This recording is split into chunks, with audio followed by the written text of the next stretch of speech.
name is Travis Campbell, and I am the founder and president of Consider This, an organization dedicated to the defense of classical Christianity. Over the past couple of weeks, we've been studying the life of Jesus based on a harmony that I wrote. The harmony was written for the purpose of demonstrating that the Gospels are not contradictory. During that time, we've been receiving feedback from those of you that have been watching our videos.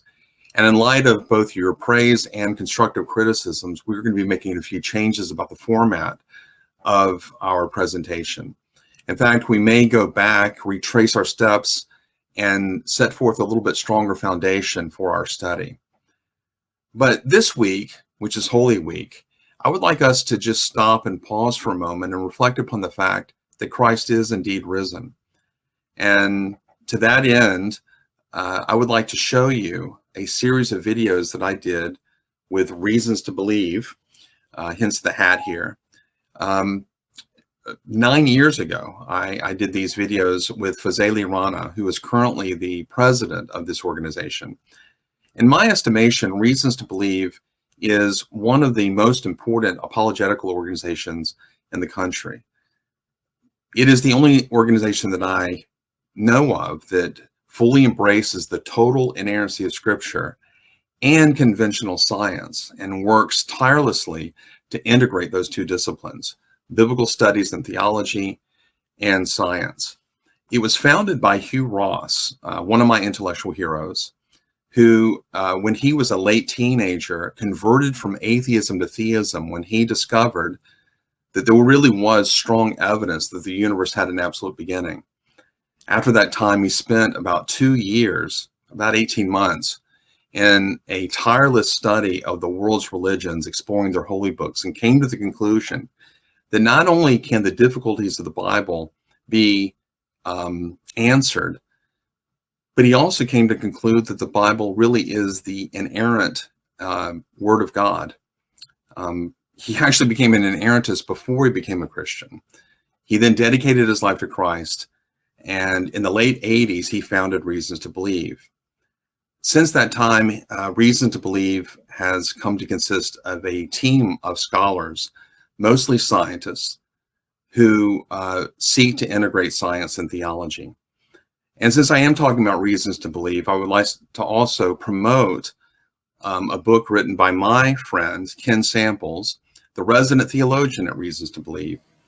He wrote a book a few years ago called God Among Sages, which is, in my estimation, one of the best presentations of the Orthodox view of Christ, demonstrating that Jesus stands head and shoulders over the founders of the world's religions.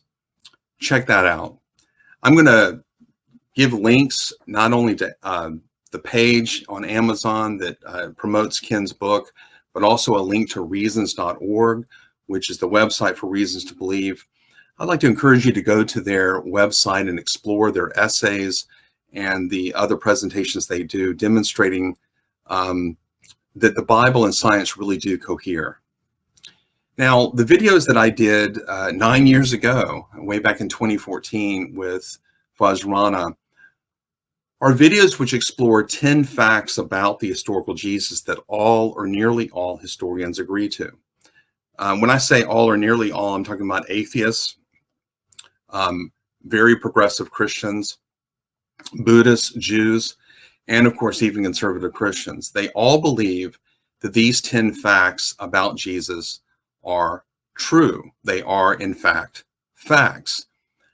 Now, just because these 10 facts are facts doesn't mean, of course, that Jesus rose from the dead. And most of the scholars that I am thinking about right now don't think that Jesus rose from the dead, but they do affirm these facts.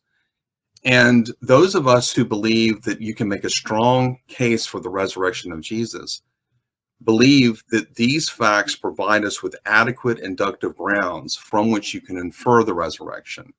I'm thinking of scholars like William Lane Craig and Gary Habermas and Michael Licona and N.T. Wright, and even non-Christian scholars like Pincus Lapide, who did, before his death, come to conclude that Jesus had risen from the dead, although he could not in good conscience become a Christian. So the Christian view that Jesus of Nazareth actually rose from the dead in space-time history is based upon and in accord with the known facts of history as admitted by the majority of scholars.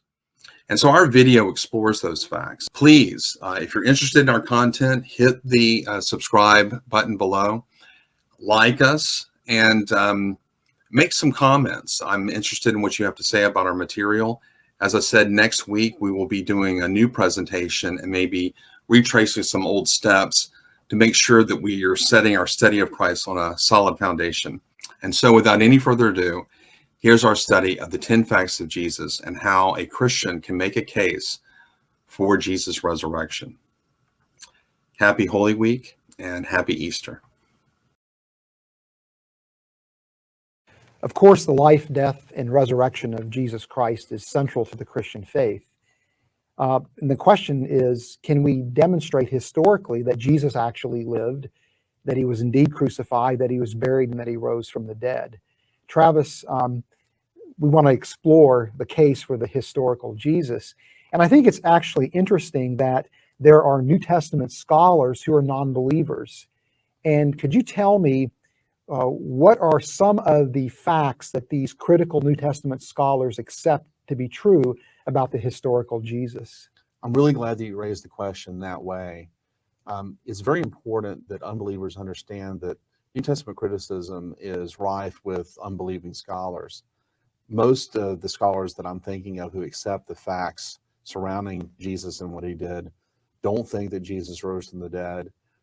They don't think that the New Testament is fundamentally reliable as an historical document. They see it as a collection of disparate and contradictory texts from authors, in many cases that we don't even know who the authors are. And so it's interesting that these critical scholars, from liberal to moderate to conservative, have reached a consensus on who Jesus was, or at least various facts about what he did. So, for example, most critical scholars will say that Jesus really did exist. Most critical scholars will say that Jesus was a good and profound moral teacher. Most critical scholars will say that the historical Jesus had disciples. Most scholars believe that Jesus did extraordinary things during his ministry, like healings. Most scholars grant that Jesus claimed to be the Messiah of Israel, and many scholars will add that he claimed to be the unique Son of God. The majority of critical scholars will say that Jesus was crucified by the orders of Pontius Pilate.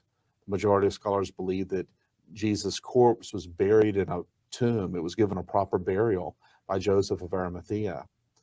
And most scholars, believe it or not, believe that Jesus' tomb was later found empty by a group of his women followers.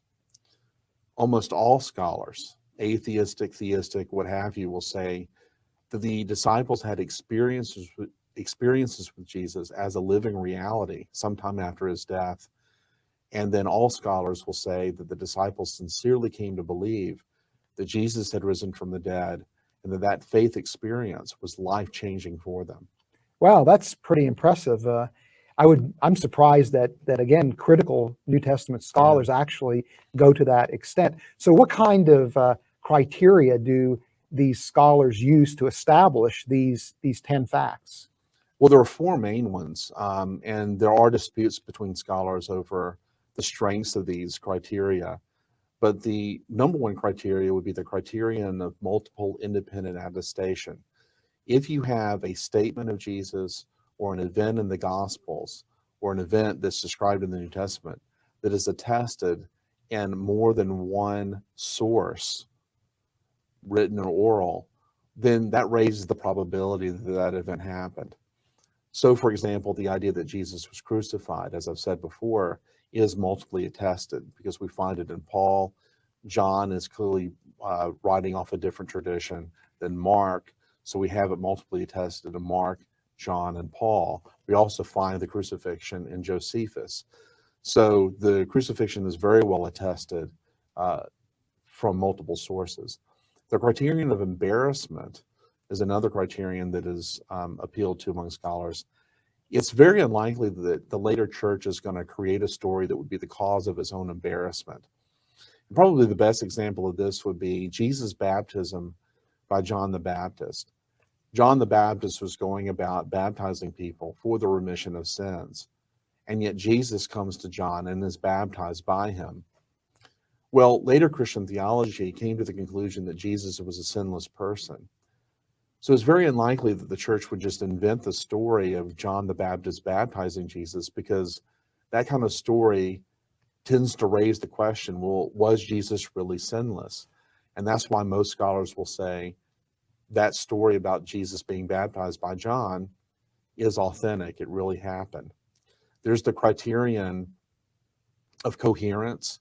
Once we establish a core group of facts about who Jesus was, then when we find stories that cohere well with the established facts about Jesus, then that raises the probability that this event is true.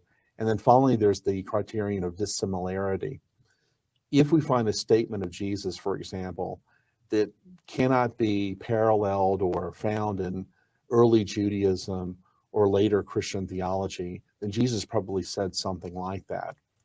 And so these criteria are used when the New Testament scholar goes into the data, and from that data, they sift through what is more likely to happen than not, and they come to the conclusion that, yes, this is factual, or this is not well evidenced.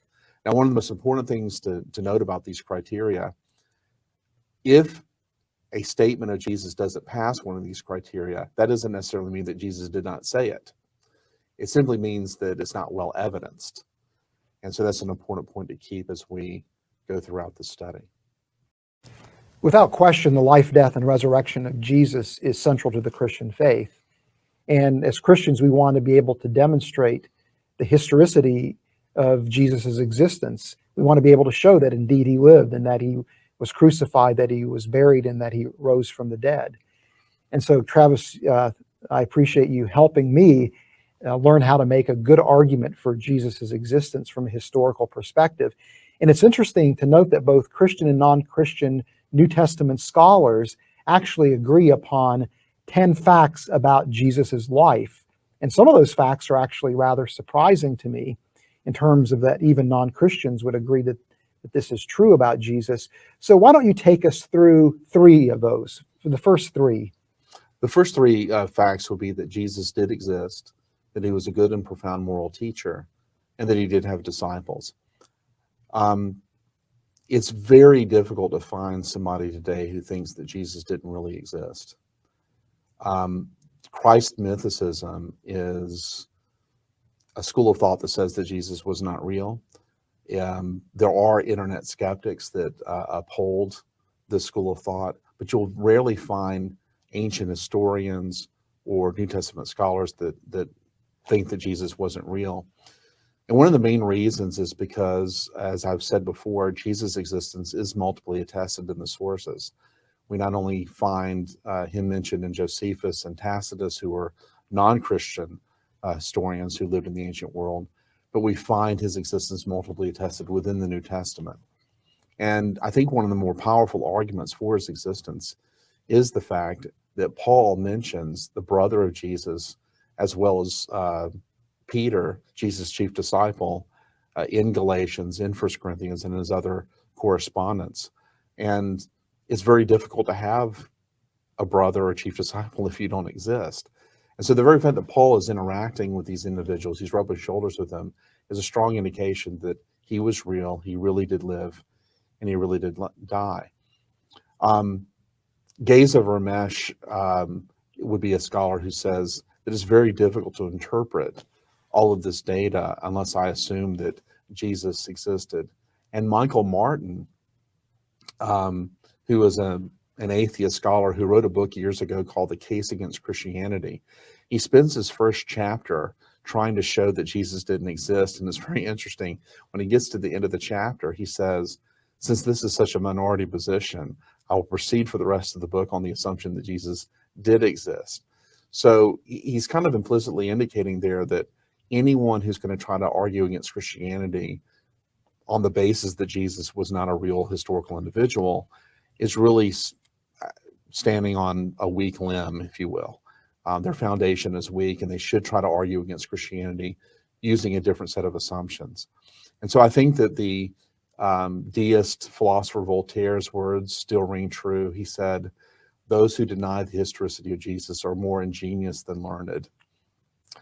That Jesus was a profound moral teacher, I think, is established just by reading what he said in the Sermon on the Mount. And I think that when you look at exactly what Jesus is doing in his ethical teachings and how we treat one another, and you anchor them in the first century, they become a very plausible way to understand ethics. Sometimes people look at the teachings of Jesus as sort of an invitation to be a doormat.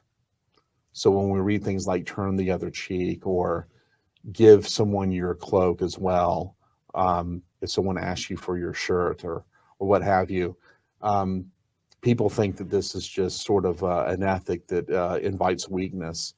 But what Jesus is really doing in these teachings is he's protesting the case laws of the Pharisees that had imposed a very high burden on the Jewish people at the time. And Jesus is actually offering a very radical way to look at ethics. So, for example, when someone comes along and asks you for your tunic, Jesus is referring to the practice of collecting collateral for a debt.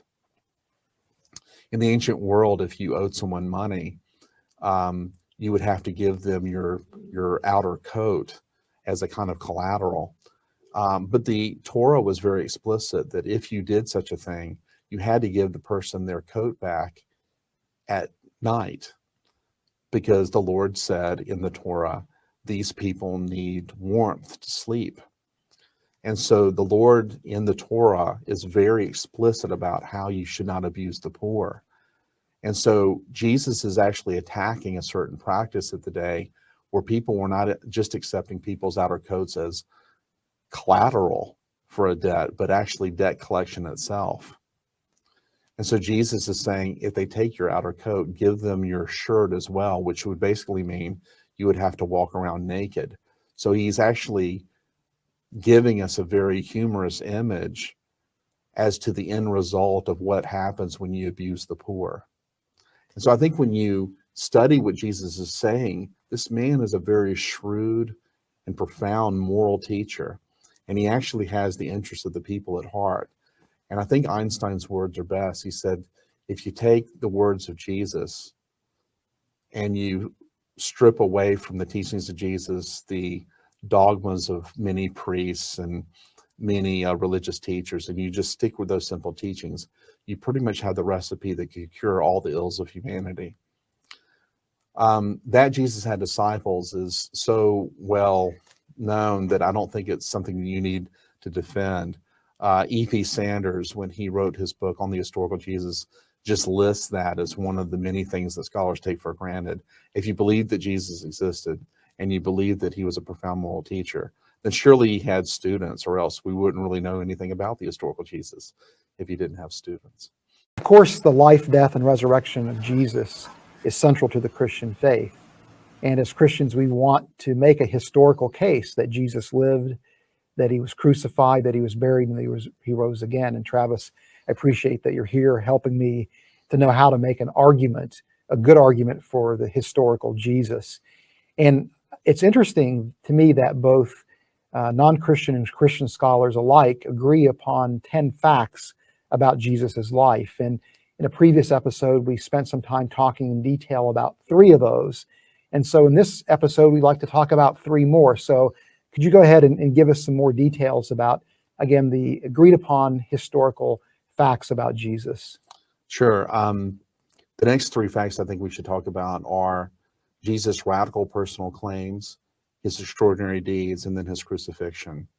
And I'll kind of start with the crucifixion and go reverse. The crucifixion is an anchor for historical Jesus studies. This, as Paula Fredrickson says, is the most well-established fact about Jesus. And so unless you're dealing with a Christ mythicist or maybe a Muslim apologist, because the Quran says that Jesus was not crucified, you're not going to find a New Testament scholar or an ancient historian who denies that Jesus died by means of crucifixion. And one of the reasons why historians accept the crucifixion as a fact, it's because it's multiply attested, as I've said many times before. It's also embarrassing. The criterion of embarrassment comes in strong here, because why would a group of Jewish disciples go around proclaiming that their Messiah, the divine Son of God, had experienced a crucifixion? The mode of crucifixion, the mode of death that we call crucifixion, was so painful, horrendous, horrible, and so forth, that the Roman elite never really referred to it. So it's interesting that when Tacitus talks about Jesus' execution, he uses the word execution.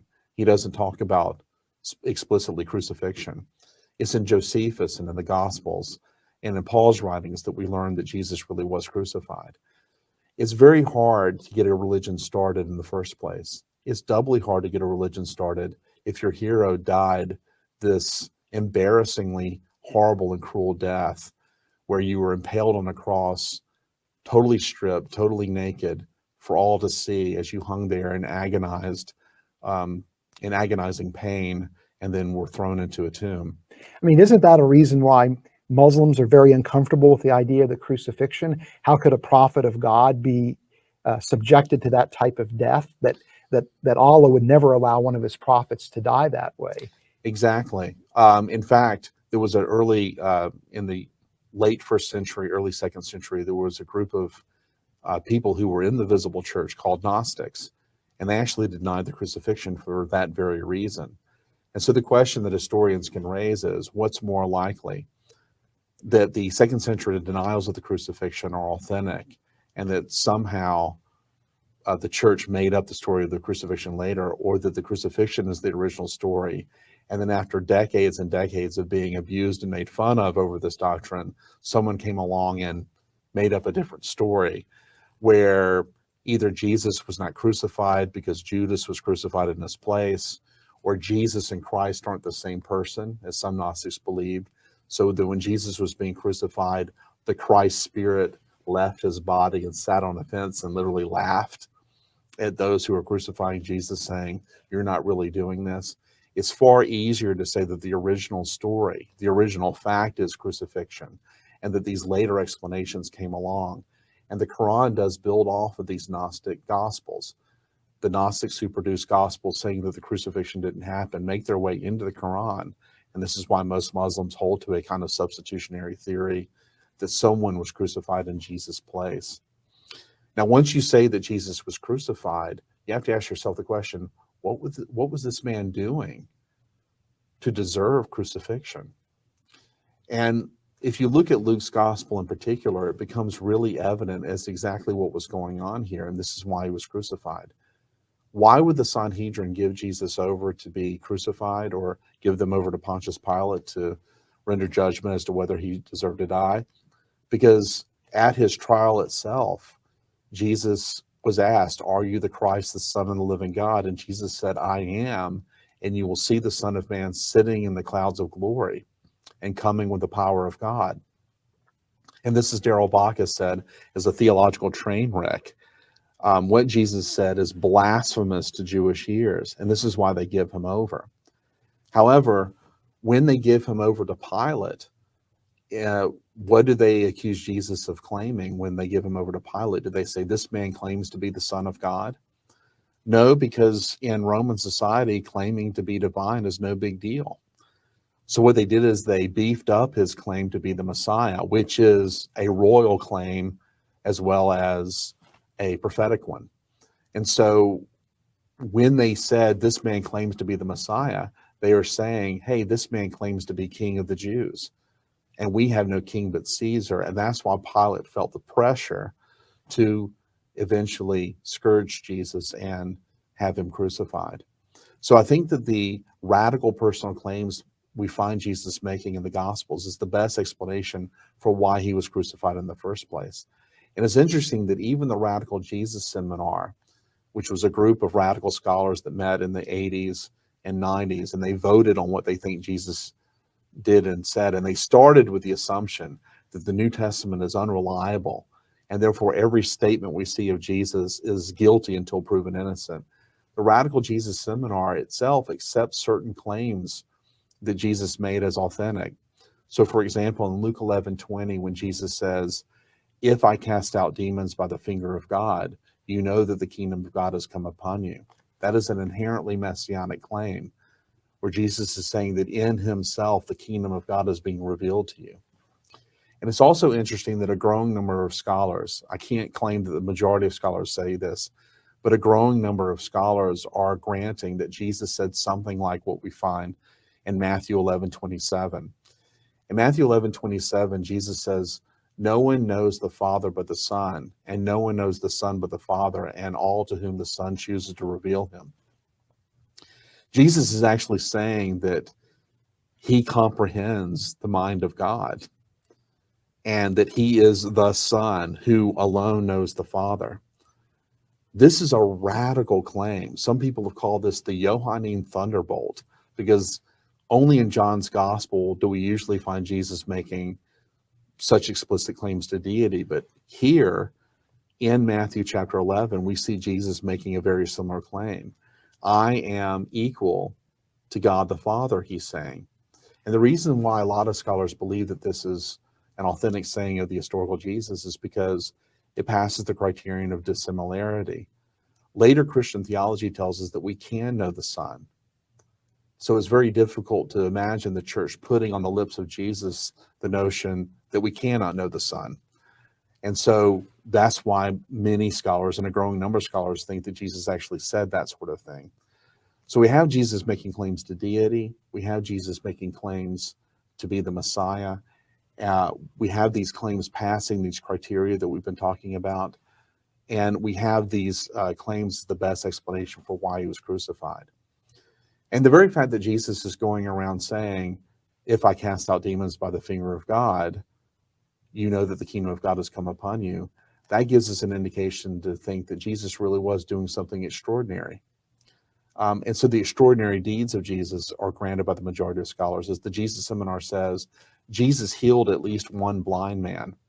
Whereas Marcus Borg, another member of the Jesus Seminar, says, Jesus must have been a wonderful healer. That's a paraphrase. But he says, I take the traditions of Jesus going around doing these kinds of radical healings as history remembered. In other words, he's affirming the historicity of these healings that Jesus did. It doesn't prove that Jesus was doing miracles, but it does prove that Jesus was doing something very extraordinary. And so the facts of Jesus' radical claims, the fact of his extraordinary deeds, and the fact of the crucifixion, these are facts that are very well attested by the evidence, and that's why they're accepted by the majority of scholars. Without question, the life, death, and resurrection of Jesus is central to the Christian faith. And as Christians, we want to know, is it possible to defend the historicity of Jesus? Can we know that he lived? Can we know that he died on the cross, that he was buried, and that he rose again?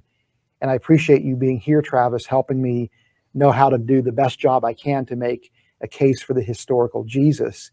And to me, it's very interesting that there are non-Christians who study the New Testament as well as Christians. And interestingly enough, Christian and non-Christian scholars do agree upon 10 very important and provocative facts about Jesus. And we've been talking about these 10 facts. And in this episode, we're going to talk about 2 more. What are those facts, and could you go into some detail about them? The next 2 facts that we're going to discuss is Jesus' proper burial in Joseph of Arimathea's tomb, or at the very least that Joseph of Arimathea participated in this burial, and then the fact of the empty tomb itself. And you'll notice that these 2 facts sort of go hand in hand, and that'll become more clear as I go through this evidence. But it's very hard to deny the empty tomb if you affirm the burial tradition, and vice versa. The evidence for the proper burial of Joseph of Arimathea is, first of all, it's very hard to imagine why the church would create this story if it didn't really happen. Now, in this discussion, some scholars have pointed out that in order to sort of salvage Jesus' honor, the early church made up a story of Jesus' proper burial in the tomb. What really happened, in fact, was that Jesus, after he died on the cross, either stayed on the cross where birds and other creatures came by and ate him, or his corpse was thrown into a shallow grave and Mhm. maybe eaten by a pack of wild dogs or something. But the problem with that thesis is that there's no motive for the Christians to do such a thing. As Dale Allison points out in his book, Resurrecting Jesus, once you grant the crucifixion and all of what that entails, it's hard to justify the idea that the Christians, in order to redeem Jesus somehow, would just throw his, would create this entombment story. If Jesus was in fact thrown into a shallow grave, surely the church would have been able to redeem that story, just like they were able to redeem the crucifixion itself. So the lack of motive is a very strong factor in favor of the burial tradition. Also, the burial tradition is multiply attested. Many scholars, if not most, would say that Mark's burial story is from an independent tradition from John's. And there are many differences between John and Mark's burial story. For example, in Mark, it's just Joseph bearing Jesus with the women watching on. In John, the women are not mentioned as observers of the burial, but Nicodemus participates in the burial with them. Also, the burial story lacks apologetic coloring. It's a very simple story. If you go to Mark's gospel and read just the burial account itself, it's a simple tale of how Joseph of Arimathea goes and gets the body of Jesus and takes it to the tomb and buries him in a proper way. And then finally, we do have the criterion of embarrassment. As Raymond Brown points out, it's hard to believe that the church would have created a fictional character to be the hero of the story, the person that comes and buries Jesus' body, and does so by making a Sanhedrist, a member of the Jewish council that condemned Jesus to death, as that hero. In other words, Joseph of Arimathea was a member of the council. He participated in the burial of Jesus. He kind of comes off looking better than the disciples. And so it's hard to imagine that the church would have created that story. So for these and other reasons, the majority of scholars do think that Jesus was buried in a proper way by Joseph of Arimathea. I'll quote Jeffrey J. Lauder, who's an atheist, who's done a lot of writing on this stuff. And in a book that was set out to refute the resurrection of Jesus, he says, I give the burial tradition by Joseph of Arimathea a high final probability. Those are his words. So I think we're very safe in saying that Jesus was buried in the way the New Testament describes. As far as the empty tomb is concerned, once you have the burial, it's hard to deny the empty tomb. Because, for example, we had the Jerusalem factor. The disciples, when they began preaching the resurrection of Jesus, didn't do so in Galilee. They did so in Jerusalem. Now, if Jesus' burial place was known or easily knowable at the time of the proclamation of the resurrection, then it would have been crazy for the disciples to go around Jerusalem proclaiming the resurrection of Jesus if the tomb was still occupied. So the very fact that they're in Jerusalem preaching the resurrection of Jesus is an indication that the tomb was empty. If the tomb had been occupied, the enemies of the church would have shown the corpse for all to see, and that would have squelched the Christian movement altogether from the beginning. There's also the enemy attestation of the empty tomb. The enemies of the church, when they heard the proclamation of the Christian faith and the resurrection, did not say that the disciples were lying about the empty tomb. Rather, they said that the disciples came and stole away the body of Jesus, and that is why the tomb is empty. Well, for you to offer that kind of explanation means that you're granting the central point of what's being said, namely that the tomb is in fact empty, or else you wouldn't resort to this story to explain why the tomb is empty. And then finally, you have the testimony of the women. It's interesting that it was women that discovered the empty tomb of Jesus and not men. And this too fits the criterion of embarrassment quite well, because in ancient Judaism, women were not allowed to testify in courts of law. The Talmud says, better let the words of the law be burnt than delivered to women. So the very fact that you have Mark telling us that women came and discovered the empty tomb can only be explained by the fact that they did go and discover the empty tomb, or else Mark would not have created that fictional detail, lest he be creating a story that would be embarrassing to the church. And so 75% of scholars, as Gary Habermas has pointed out in his research, sign off on the empty tomb as a fact of history. And I think they do so for good reasons.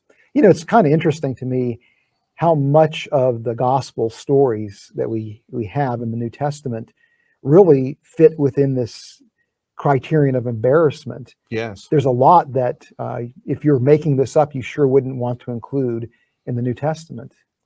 Right. In fact, Bart Ehrman has tried to respond to this last argument I gave for the empty tomb, the testimony of the women. He said, one of the points he's made is he has said, well, look, women were very instrumental in the early church. We see Paul writing his letter to the Romans, and he's not only at the end of his letter greeting men, but he's also mentioning women in his closing, indicating that women took a leadership role in the church. And he's saying that's no big deal, therefore, for the early church to have the story of women discovering the empty tomb, because Christianity was apparently a place where women did have leadership roles. I think that criticism puts the cart before the horse. Mm-hmm. I think before the resurrection occurred, or before the empty tomb was discovered, it would have been very unlikely for these disciples to place women in a leadership role. But it's precisely because women discovered the empty tomb that they now have a seat at the table, if you will, and they are able to take these leadership roles that we find them taking in the New Testament. Of course, the life, death, and resurrection of Jesus Christ is central to the Christian faith. There is no faith if these things didn't happen. And so one of the tasks of a Christian apologist is to make a historical case that Jesus lived, that indeed he was crucified, he was buried, and he rose from the dead.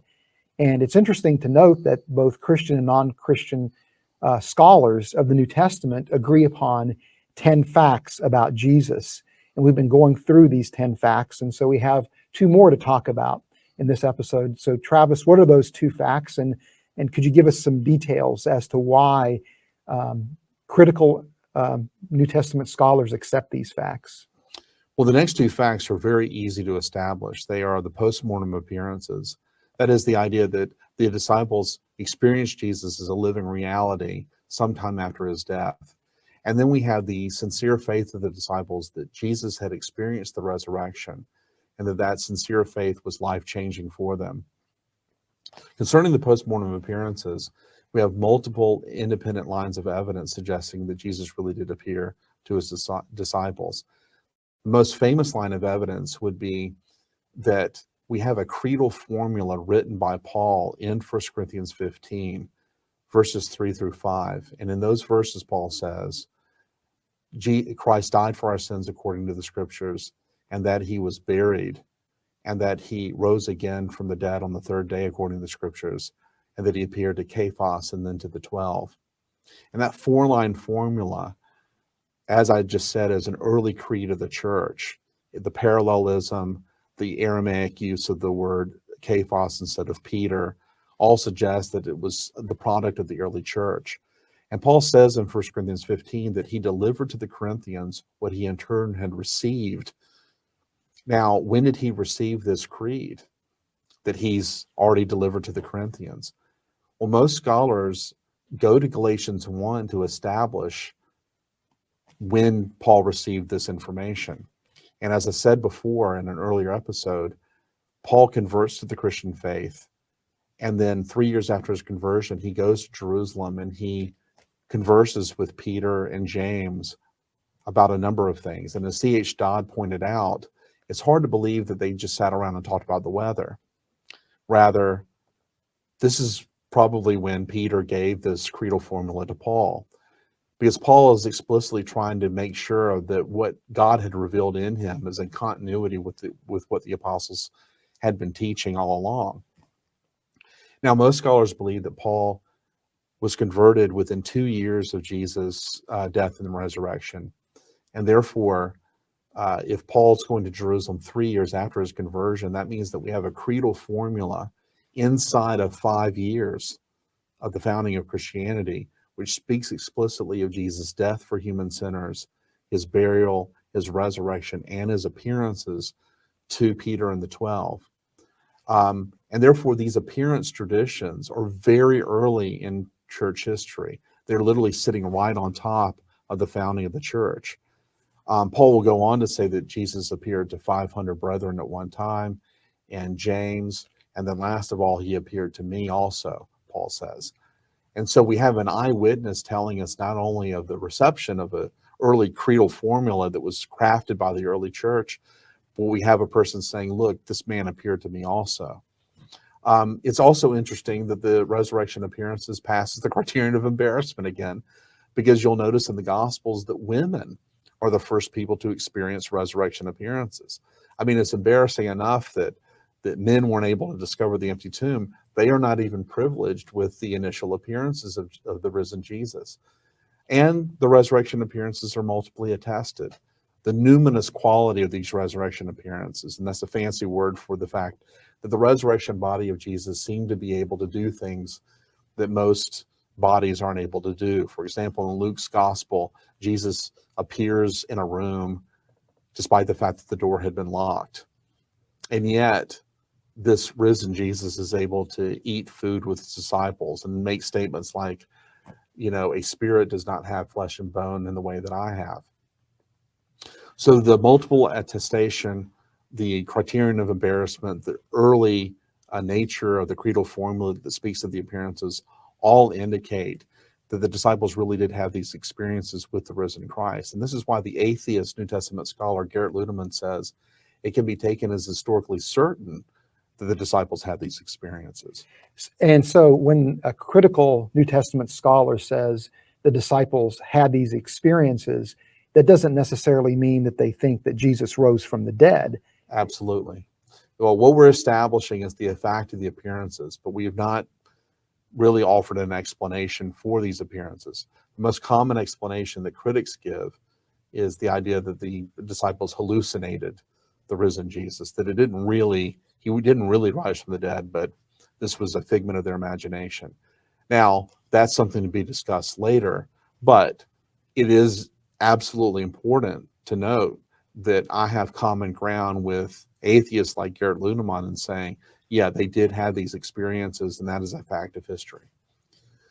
The next fact is that the disciples came to a sincere and life-changing faith that Jesus had experienced the resurrection. And one of the reasons we know that their faith in Jesus was sincere and that it was life-changing is that most scholars, like the Jesus Seminar, grant that when Jesus was being crucified, the line in Mark which says, all the disciples fled and abandoned Jesus when he was being arrested, most scholars grant that that is a fact of history. So the disciples fleeing and running away and hiding when Jesus is being arrested is taken for granted by most scholars. Because it's embarrassing again. It's an embarrassing fact for the early church to know that your founders abandoned the Lord at his time of need. But notice also that days later, 50 days later, or several months later at least, we see the disciples in Jerusalem boldly proclaiming the resurrection and being willing to die for their faith. And we know that the principal founders of the church, like James or Paul or Peter, that they died martyrs' deaths for their faiths. We know this because Josephus himself talks about the death of James in his Antiquities of the Jews. And he says, James, the brother of the so-called, the brother of Jesus, the so-called Christ. And he goes on to describe the fact that James was stoned. And most grant that that stoning was done because of his faith in Jesus, among other things. And First Clement, which is an early epistle written, some scholars have put it at the very end of the first century. And one member of the Jesus Seminar actually puts First Clement before the year 70 AD. So within just a few years of the deaths of James, Peter, and Paul, First Clement was written. And what does First Clement talk about? He talks about the deaths of Peter and Paul, that they died for their faith as well. Now, the very fact that these men died for their faith means that they sincerely believed that Jesus had experienced the resurrection. And I'm not saying that just because they died for their faith, that means that the resurrection happened. All I'm saying is that their deaths prove that their faith in Jesus' resurrection was a sincere faith. And the very fact that they were cowards when Jesus was arrested, but bold proclaimers of the gospel 50 days later indicates that it was radically life-changing for them. Particularly provocative to me is Paul dying Yes. as a martyr, because he, of course, was Saul of Tarsus, who was persecuting the early church initially before his conversion. So to think that he actually then suffered a martyr's death for the very thing that he was persecuting as a Pharisee is, again, really provocative. Absolutely. And I think Robert Price, who is a Christ mythicist, is absolutely correct when he says that the questions surrounding the historicity of Paul are just as important as the questions surrounding the historicity of Jesus. Mm-hmm. Paul's life and teachings are one gigantic apologetic for the Christian faith. And I think that to the degree that you trust that what Paul is saying is true and that his testimony is true, and to the degree that you grant that he lived and died for his faith, I think that increases your confidence that what he was saying about Jesus is actually true as well. Also, I would add that not only an enemy of the church, but a skeptic, James, the brother of Jesus, died for his faith. Most critics grant that before Jesus died on the cross, James was a non-believer and a skeptic and a critic of who Jesus was. And one of the reasons they believe that is this criterion of embarrassment. Again, it keeps cropping up. Here's a leader of the Jerusalem church who is portrayed in the Gospels as a skeptic of Jesus' claims. What changed James from a skeptic to a firm believer? Most will grant that Jesus must have appeared to James, and James came to a sincere faith that Jesus had risen from the dead. Particularly if he's your half brother, because knowing how brothers are, That's right? right. He must have been embarrassed over all the attention that this brother of his is getting. The life, death, and resurrection of Jesus Christ, without question, is central to the Christian faith. So it's very important as Christian apologists that we know how to make a historical case that Jesus lived, that he died on the cross, that he was buried, and that he was raised from the dead. And we've been talking about 10 facts that even non-believers who are New Testament scholars will agree upon that clearly establish that Jesus lived, that he died on the cross, that he was buried. But then how do we get from that to Jesus rose from the dead? Because I don't believe that these critical New Testament scholars would grant the historicity of the resurrection. Exactly. Those of us who affirm the historical argument for the resurrection, we are in the majority. We fit very comfortably with the mainstream of New Testament scholarship when it comes to these 10 facts we've been talking about. But unfortunately, we're in the minority when it comes to our hypothesis as to what the best explanation for these 10 facts are or is. And therefore, we have to make a very strong case to convince the not already convinced that Jesus rose from the dead. As an aside, I would say this. Most Christians who hear that the majority of critics accept these 10 facts are very emboldened in their faith. And as Anthony Flew, who was once an atheist, and he was an atheist actually when he said these words, he eventually became a theist. He said, these kinds of facts that we're talking about make it very reasonable for the Christian to maintain his belief in the resurrection.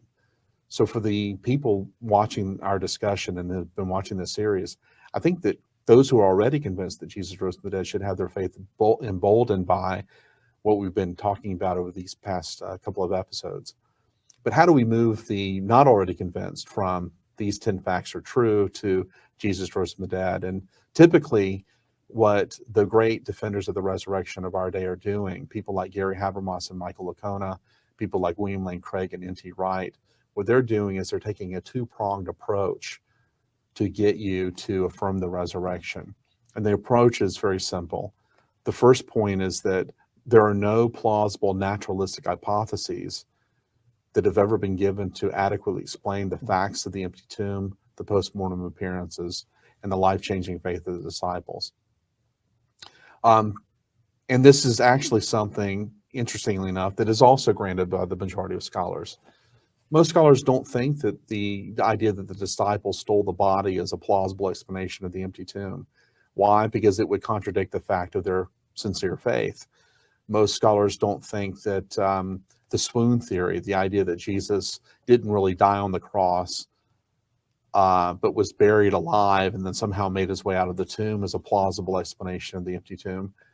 Because it would be very hard for a man in Jesus' condition to, if that hypothesis were true, to convince the disciples that he's the Lord of glory. I mean, this is a man that needs medical attention, not worship.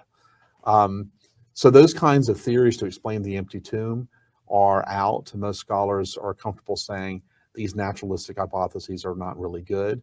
Also, explanations of the appearance is really reduced to one explanation, and that is the idea that the disciples experienced hallucinations of Jesus after he had been crucified.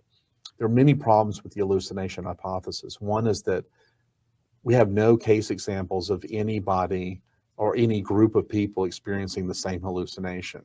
Study after study after study have shown that hallucinations are an individual affair. They aren't experienced by groups. And yet the evidence that we've been looking at suggests that the appearances of Jesus appeared to groups of people under different occasions and during various circumstances. So it doesn't fit hallucination well.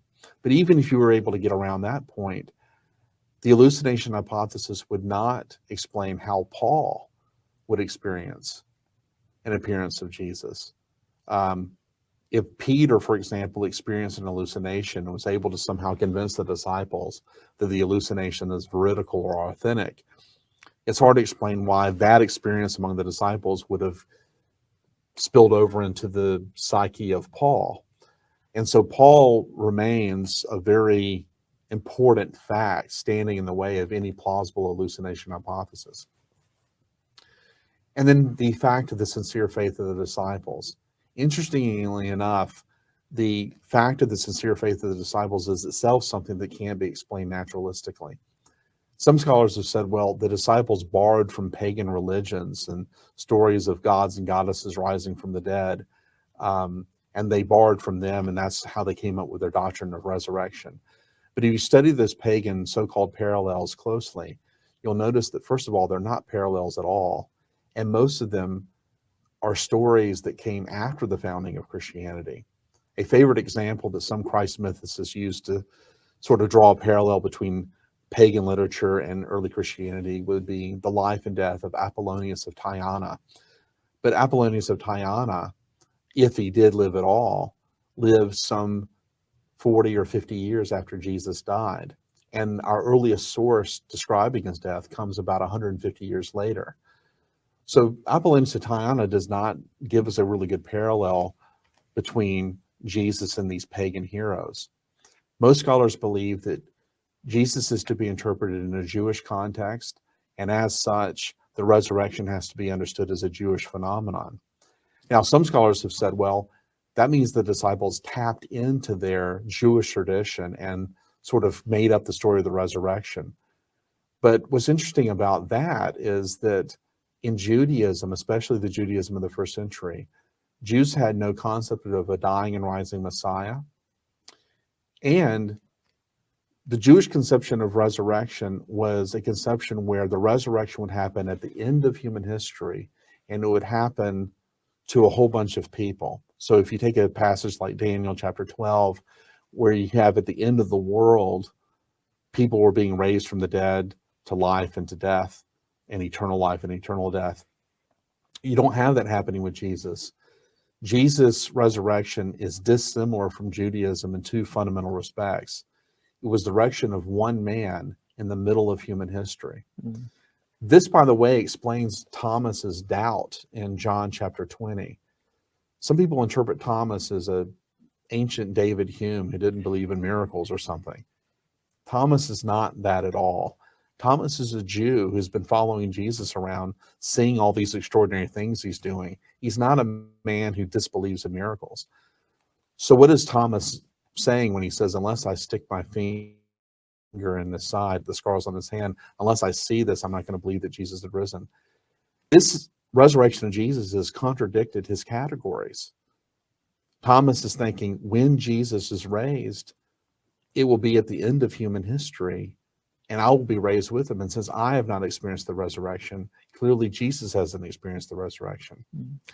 Jesus is blowing everybody's categories, in other words, when he's rising from the dead. And so it's very, very hard to understand how these uneducated disciples would have had the theological savvy to conjure up a doctrine of the resurrection. And what's even more interesting is that Judaism offered several rich venues for them to go to explain what happened to Jesus. Assuming that they could have gotten past the crucifixion and still maintain their belief that Jesus is the Messiah, there's several theories they could have put out there for people to consider and maintain their belief that Jesus was the Christ. For example, they could have said that Jesus' body was, after his death, assumed up into heaven like Elijah's and is there awaiting the resurrection. And he will come again. And for those of you that don't believe, you might be in trouble. Or they could say that they experienced Jesus alive again through a vision, say in Abraham's bosom or something like that. So since Judaism provided all of these rich venues for them to explore, to explain what happened to Jesus, why abandon those and opt for resurrection? It doesn't really make sense, especially since they didn't really have the theological savvy to do this. So these naturalistic hypotheses do not explain the facts very well at all. On the other hand, apologists for the resurrection have turned around and made a positive case for the resurrection by pointing out there are several criteria that, when applied to the resurrection, make the resurrection very plausible. I'll give you two. The resurrection has greater explanatory scope than all of the other naturalistic theories.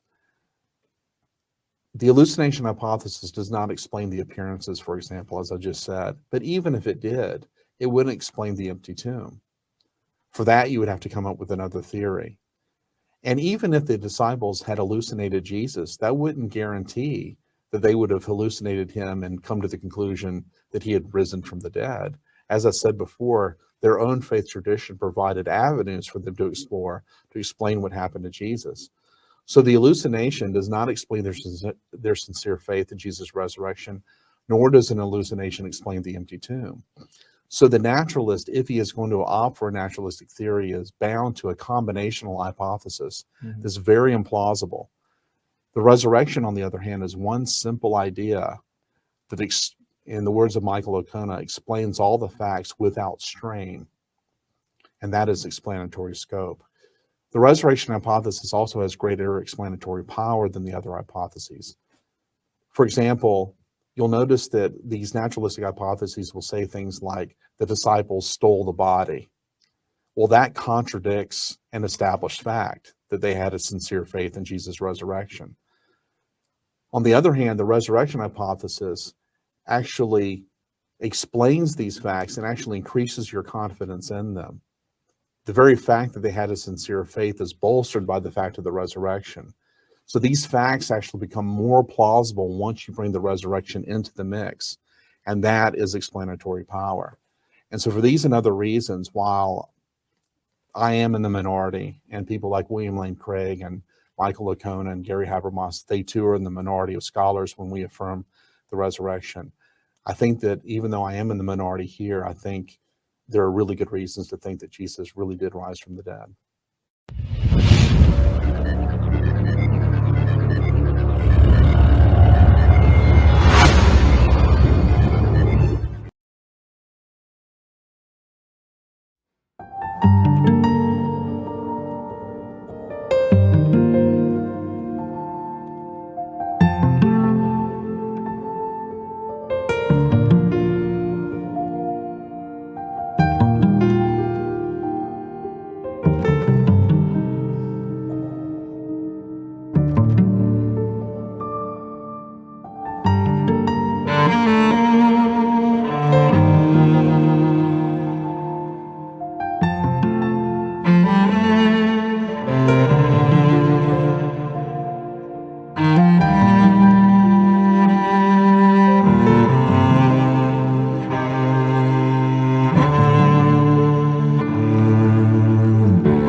you.